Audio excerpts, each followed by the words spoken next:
আসসালামু আলাইকুম। সবাইকে স্বাগত জানাচ্ছি। আমি মাহমুদুল হক মাসুম। সামাজিক সচেতনতামূলক প্রোগ্রামের দ্বিতীয় এপিসোড নিয়ে আমি আপনাদের সামনে আজ হাজির হয়েছি। আজকের আলোচনার বিষয় থাকবে দেশপ্রেম।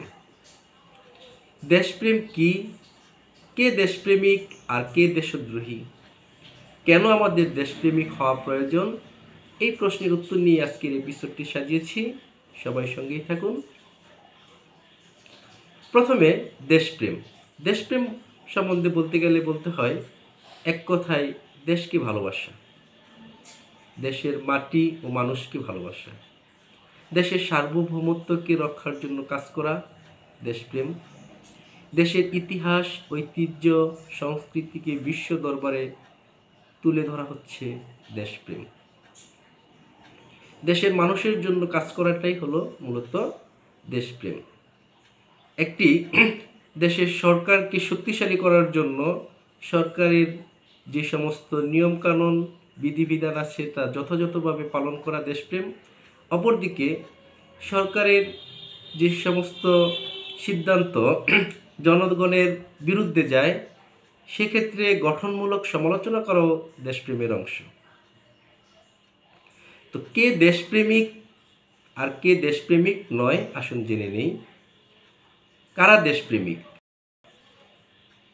যারা দেশের মাটি, মানুষ ও তাদের অধিকারের জন্য আন্দোলন, লড়াই, সংগ্রাম করেন, যারা দেশের সার্বভৌমত্বকে রক্ষা করার জন্য আন্দোলন করেন, সংগ্রাম করেন, অধিকার প্রতিষ্ঠা করার জন্য তাদের বুকের তাজা রক্ত বিলিয়ে দিতে যারা কার্পণ্য বোধ করেন না, যারা জেল, জুলুম, হামলা, মামলা ইত্যাদি সহ্য করেও আন্দোলন, সংগ্রাম চালিয়ে যান, তারাই হচ্ছেন প্রকৃত দেশপ্রেমিক। 1952 সালের আন্দোলনে অংশগ্রহণ করা প্রতিটি সৈনিকই হচ্ছেন, ভাষা সৈনিকই হচ্ছেন দেশপ্রেমিক। মহান মুক্তিযুদ্ধে রণাঙ্গনে যারা যুদ্ধ করেছেন, বুকের তাজা রক্ত বিলিয়ে দিয়েছেন, তারা হলেন দেশপ্রেমিক।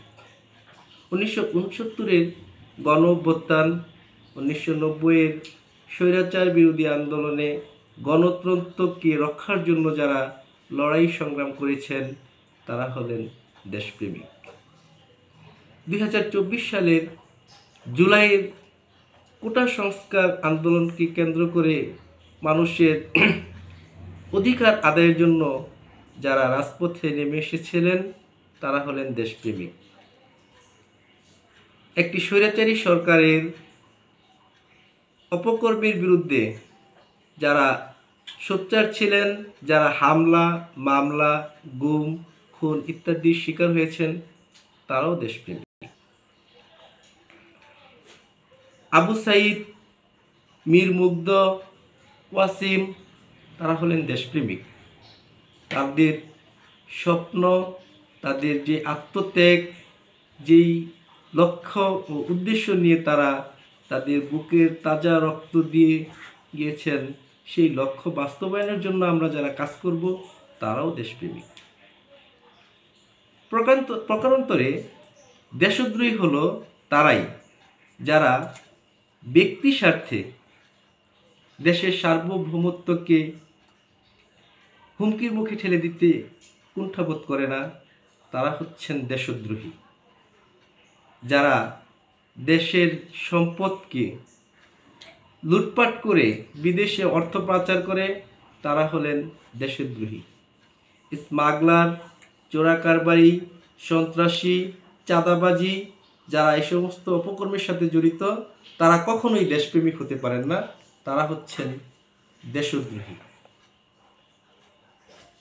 যারা মানুষের অধিকার ক্ষুণ্ণ করেন, যারা মানুষের জানমালের নিরাপত্তা বিঘ্নিত করেন, তারা হচ্ছেন দেশদ্রোহী। এখন কেন আমাদের দেশপ্রেমিক হওয়া প্রয়োজন সে প্রসঙ্গে যদি বলি তাহলে বলতে হয়, আমরা যদি সবাই নিজ নিজ অবস্থান থেকে দেশকে ভালোবাসি, দেশের উন্নয়নের জন্য কাজ করি, তাহলে দেশ অবশ্যই সামনের দিকে এগিয়ে যাবে, দেশ উন্নতির শিখরে পৌঁছবে। দেশপ্রেমিক আমি আপনি হতে হলে আমাদেরকে আসলে আমরা যে অবস্থানে আছি সেখানে থেকেই নিজ নিজ দায়িত্ব ও কর্তব্য সততা, নিষ্ঠা ও আন্তরিকতার সাথে পালন করতে হবে। যে ডাক্তার নিষ্ঠার সাথে চিকিৎসার দায়িত্ব পালন করেন, দুস্থ রোগীদের সেবা করেন, সে একজন দেশপ্রেমিক। যেই পুলিশ আইন শৃঙ্খলার দায়িত্বে আছেন, তিনি যদি তার দায়িত্ব যথাযথভাবে পালন করেন, তিনিও একজন দেশপ্রেমিক। যে শিক্ষক, দেশ গড়ার কারিগর বলি যাদের, তারা যদি তাদের দায়িত্ব যথাযথভাবে পালন করেন, তারাও দেশপ্রেমিক। কৃষক, শ্রমিক, মেহনতি মানুষ যারা দেশের উৎপাদন বাড়াতে সাহায্য করে, তারাও দেশপ্রেমিক।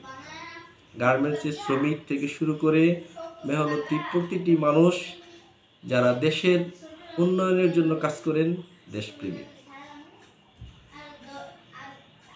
নিজের বাপ মা, ভাই বোন, স্ত্রী সন্তানদের রেখে যারা মাথার ঘাম পায়ে ফেলে প্রবাস জীবনে থেকে দেশের জন্য রেমিটেন্স পাঠান, সেই প্রবাসী ভাইয়েরাও হলেন দেশপ্রেমিক।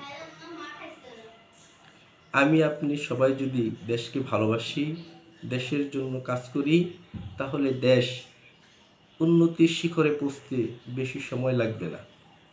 আসুন আমরা দেশপ্রেমে উদ্বুদ্ধ হই, নিজে দেশকে ভালোবাসি, অন্যকে দেশপ্রেমে উদ্বুদ্ধ করি। একজন দেশপ্রেমিক কখনোই দুর্নীতিবাজ হতে পারে না। চাঁদাবাজি, সন্ত্রাসী, ছিনতাই ইত্যাদি অপরাধমূলক কর্মকাণ্ডের সাথে জড়িত হতে পারে না। যে তার দেশকে ভালোবাসে সে এই সমস্ত কাজ করতে পারে না এবং তাদেরকে প্রতিহত করে। আসুন আমরা দেশপ্রেমিক হই, চিন্তায়, চেতনায়, কাজে, কর্মে। চিন্তা চেতনা মননে আমরা দেশপ্রেম ধারণ করি এবং কাজে কর্মে তার বাস্তবায়ন করি। যে বা যারা দেশবিরোধী কর্মকাণ্ডের সাথে জড়িত থাকবে, তাদেরকে আমরা শক্তভাবে প্রতিহত করি, সমাজকে একটি সুন্দর সমাজ উপহার দিই। ধন্যবাদ সবাইকে।